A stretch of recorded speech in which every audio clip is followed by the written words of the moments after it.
Hello everyone, this is Adam for RealHomeRecording.com. In today's video, I am happy to tell you all and deliver the great news, and that is one of the OG freebie plugin companies or plugin developers.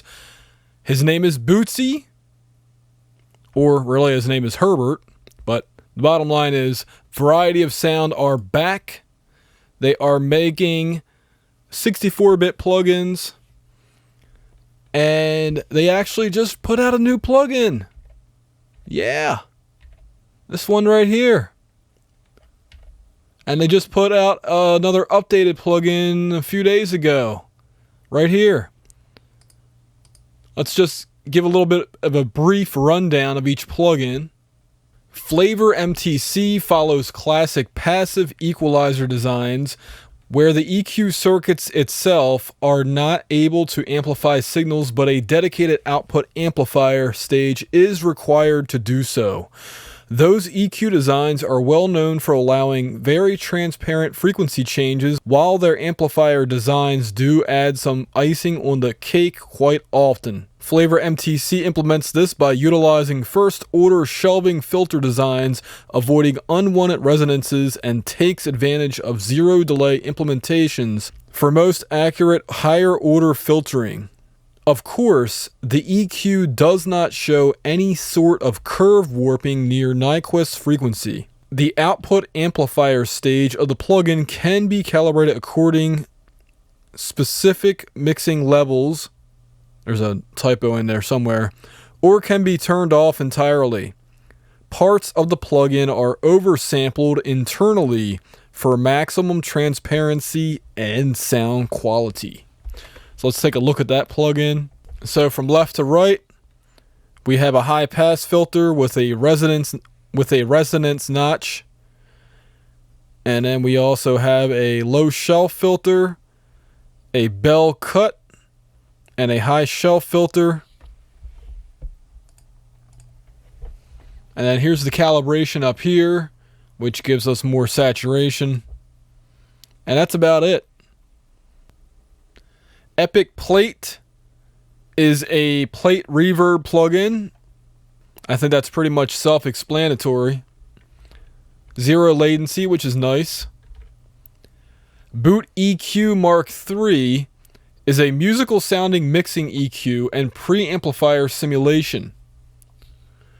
With its 4 parametric and independent EQ bands, it offers special, selected, and musical sounding asymmetric and proportional EQ curves, capable of reproducing several classic EQ curves and tones accordingly. It provides further audio coloration capabilities utilizing preamplifier harmonic distortion as well as tube and transformer style signal saturation. Within its Mk III incarnation, the preamp itself is decoupled by an opto-style compression circuit, providing a very distinct and consistent harmonic distortion profile over a wide range of input levels.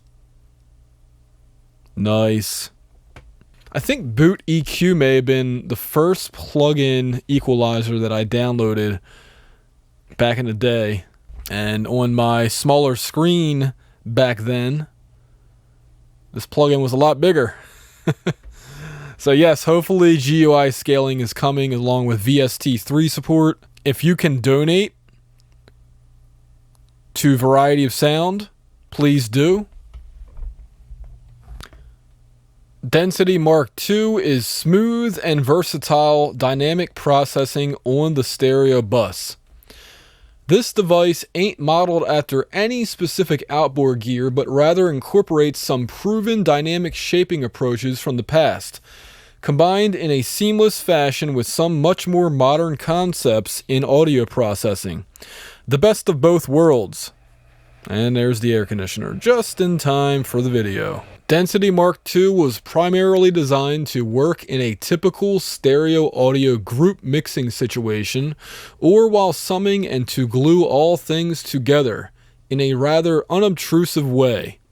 Yet it's capable of signal coloring, but in a subtle and pleasant way, and also can perform quite different tasks, very versatile.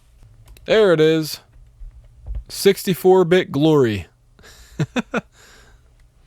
Moving on to one last description, and that is their most recent release, TesslaPRO Mk III. TesslaPRO has been made for all those mixing and mastering engineers working in the digital domain, but always missing that extra vibe delivered by some high-end analog devices with ease.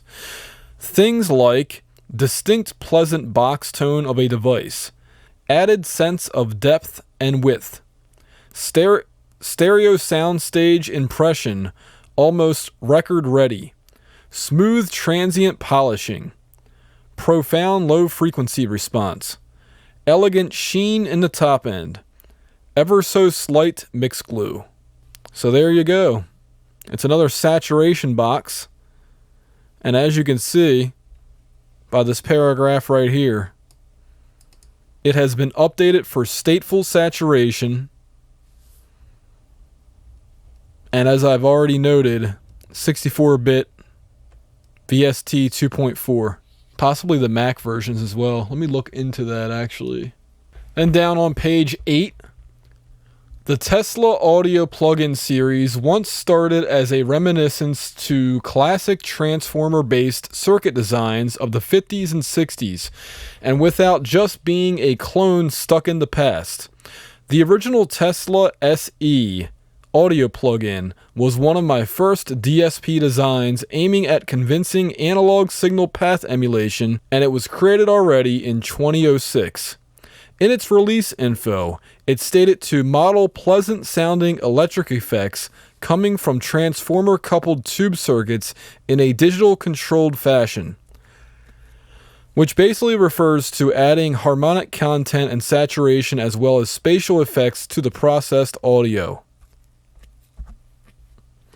In contrast to static wave shaping approaches quite common to that time, those effects were already inherently frequency dependent and managed within a mid-side matrix underneath.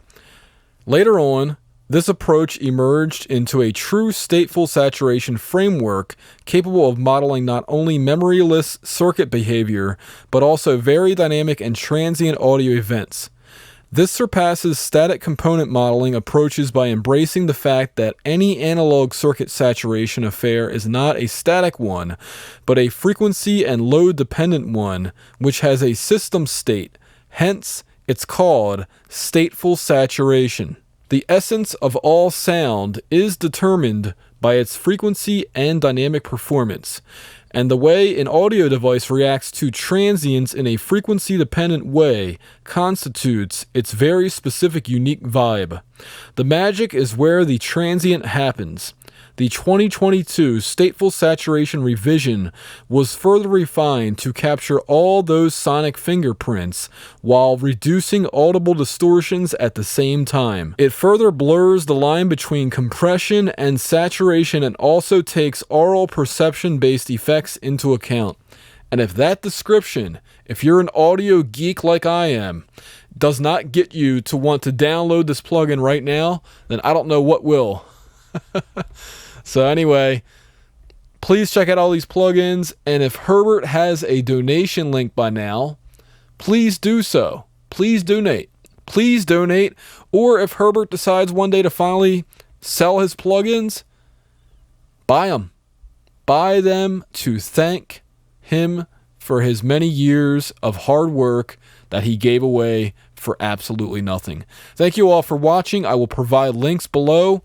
Peace! Oh, he said peace too.